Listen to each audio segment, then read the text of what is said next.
Well, I have said it and I maintain, Charles, there's no democracy in Nigeria today. Nigeria today is not a democratic country. Let's stop telling ourselves lies.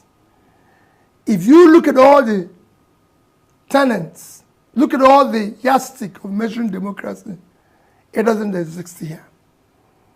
Simple definition, democracy is government of the people, by the people, for the people. Today, the government we have is not of the people. It's not by the people because the people didn't vote. It wasn't their votes. I'm not just talking about presidency. Across the line. Look at what happened in Edo. Can you call that democracy? It is not vote of the people. And it's not for the people. I've just told you that I went to an IDP camp where we have thousands of people, no primary health care. They were begging me to have one nurse, which I said I must make sure. They don't even have primary school, which again I told them I will make sure it happens. So what are you doing? For a country that just spent 21 billion naira to renovate a house for the vice president, which is not, hasn't packed in, is not living there. And you cannot even have a primary school for kids who are going to be leaders of Nigeria tomorrow. For people who pass through the same process, tonight deny these kids this opportunity today. So it is not a democratic country. So it's not for the people. You can't have a democracy without a functional and effective legislature, which you know we don't have today. You can't have a democracy without, again, an independent judiciary that fights for the common person. I can go on and on. In a democracy, it is clear. There's guidelines. Even when you set for people vying for election, like in Nigerian case, you have to talk about people must be qualified. They must have primary school, secondary school, university, and must attain certain age. Charles, that is not happening today. People are with unverified, forged certificates all over the place, criminal records and everything, and they're in charge. So you cannot say that. It is, yes, maybe we're striving to be a democratic country, but the way we are today is not. Look at what happened in Rivers that you mentioned. Can you call that democracy? I'm going to come to Rivers State in a minute because it would obviously require some analysis and certainly your assessment of what is going on there. But they would argue, the president's aides, that Nigeria may be a faltering democracy, but nevertheless it is a democracy. And one of the hallmarks for assessing that democracy is freedom of speech, and the fact that you can sit here and criticize the government and be quite, forceful in your criticism, forthright, that is a manifestation of at least a measure of democracy. Charles, I can tell you that even me is being harassed every day. There's no freedom of speech. And you know that yourself, Charles. And I can tell you, and there's so many people who are being detained in one place or the other because they've made one statement or anything. Well, I haven't been harassed, to be fair. But yes, yes, maybe you've not been, but I've been. Well, that's unfortunate. So I can tell you that even that doesn't exist. But we're not, when you say, yes, he exists, Charles, when you go for an exam and you score 10%, it's a fail. I'm just giving you the real measure of democracy. We failed in all of them. So it doesn't exist. So having expressed this alarm, what do you anticipate to be the negative consequences of that threat to democracy that you talk about? What track is Nigeria heading towards as a result? And how damaging might that be? And how would you suggest Nigerians go about counteracting that? Well, for me, we're headed, you know where we're headed. It will get worse. And when it gets worse, we're now going to threaten to a state of nature, of anarchy, where anybody can do anything you want. Everything is collapsing. Even when the people who are supposed to be seeing it are not seeing it. But you can see the negative impact in all the critical areas, even the education you mentioned, when you said people are being given scholarship to go to school. Student loans. With student loans. What is happening in our universities, Charles? Our universities now are politicized, where appointments for management of universities are now political. You now fail local government election, you are appointed on your university board, university governing board, where vice chancellors, they even have been appointed without merit and everything. And the consequences that you see universities now giving honorary degree to all manner of character of people. So even that is deteriorating. His aides, and again, we have to balance the discussion, deny that there is any such threat to democracy. They say you are pulling the trigger on a non-existent gun and creating an unnecessary level of uncertainty where there is none. I wonder what your reaction is to that. Charles, I said, go to the people. It is not about me. I'm one with the people. They can say anything they like. You know, when you are in government, you claim anything. But I deal with the reality. The reality is that things are headed south. Go and check all indices of development anywhere. I've told you what is improving. Is our literacy level improving? Is our health condition improving? Even them that are in government don't even go to hospitals here. So that shows that it's not even improving.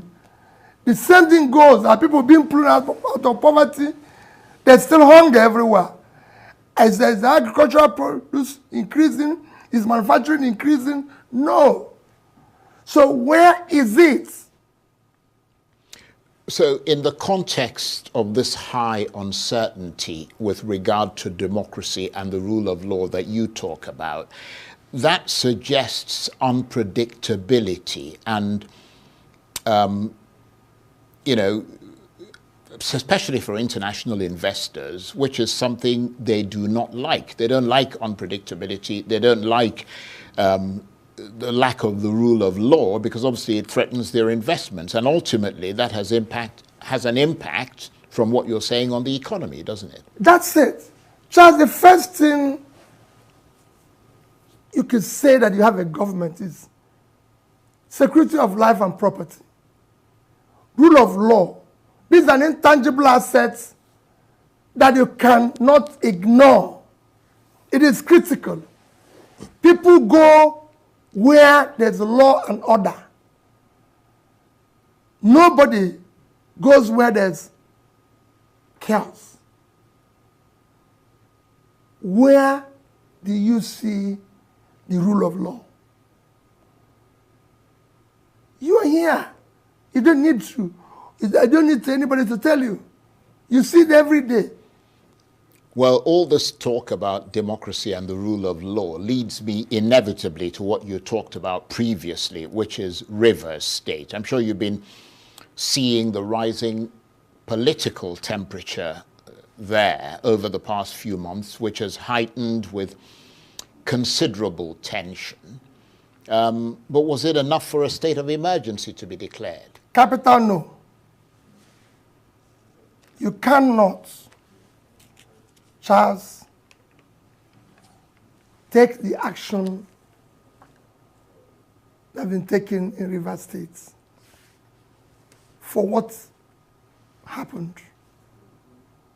There's a clear path to dealing with that issue. Rivers State, for the past 2 years, have become ungovernable for obvious political reasons and interests, which shouldn't be in a democratic environment. It's clear. It shouldn't be. I have been a governor. And I have left government, had issue with the person that replaced me,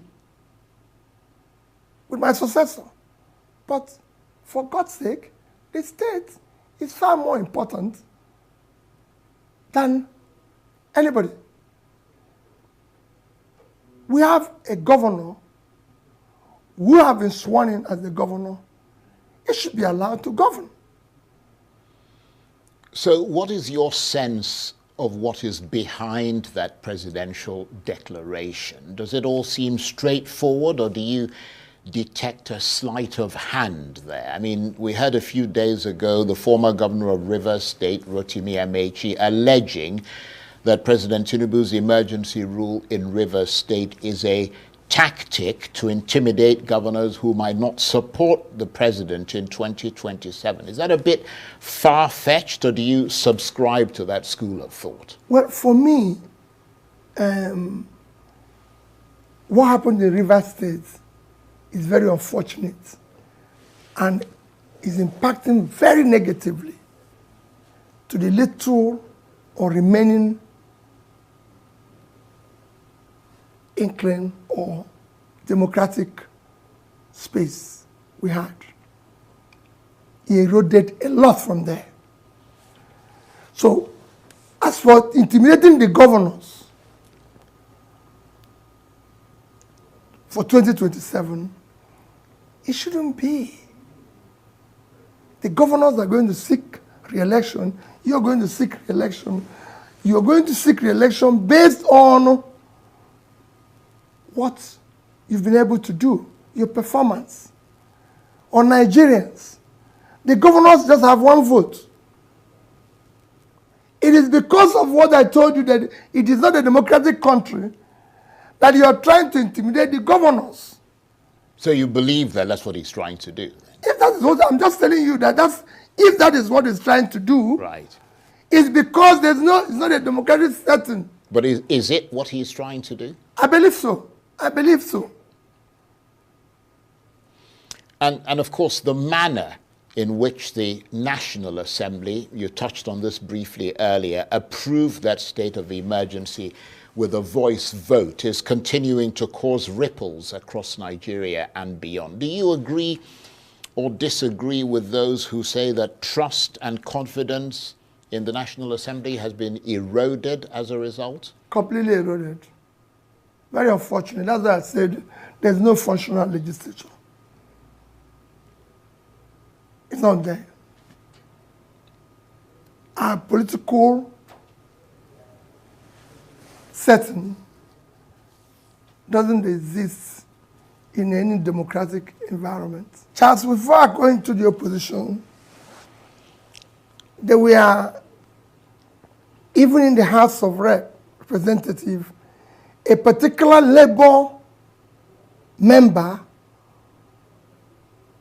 did everything possible to ensure that the right thing was done by ensuring that it is not a voice vote, that is a vote that must be properly recorded. Yeah, you're talking about Obi Agwocha, who Yes, stood up, but that was a solitary voice. That's what I'm saying. Why didn't we hear more voices? At least it's from Labour, because you said no opposition. At least from Labour, at least, and there were others like that. They were shouted down.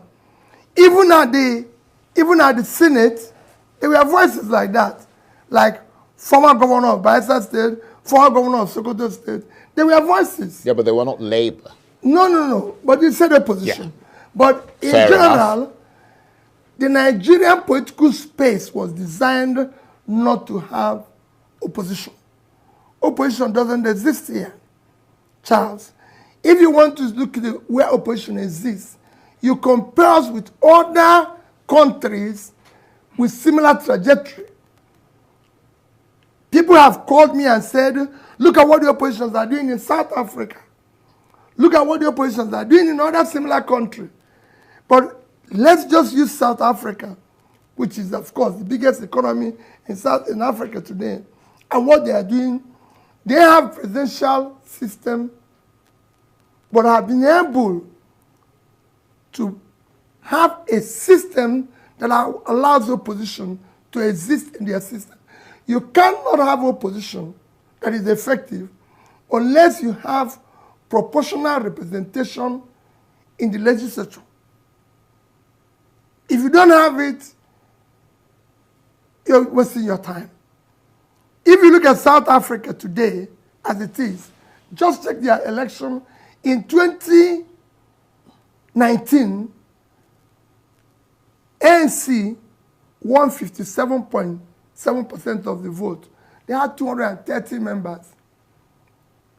2019, they had 40%. They had 160 members. While Democratic Alliance in 2019 had 20%, they had 80 people. In 2024, they had 21 plus, almost 22. They had 87 members. And that is the same thing for all other parties. And their leader is a member of that parliament. And you cannot cross from one party to the other, as you can do in Nigeria, without consequences. Once you cross from one party to the other, you lose your seat.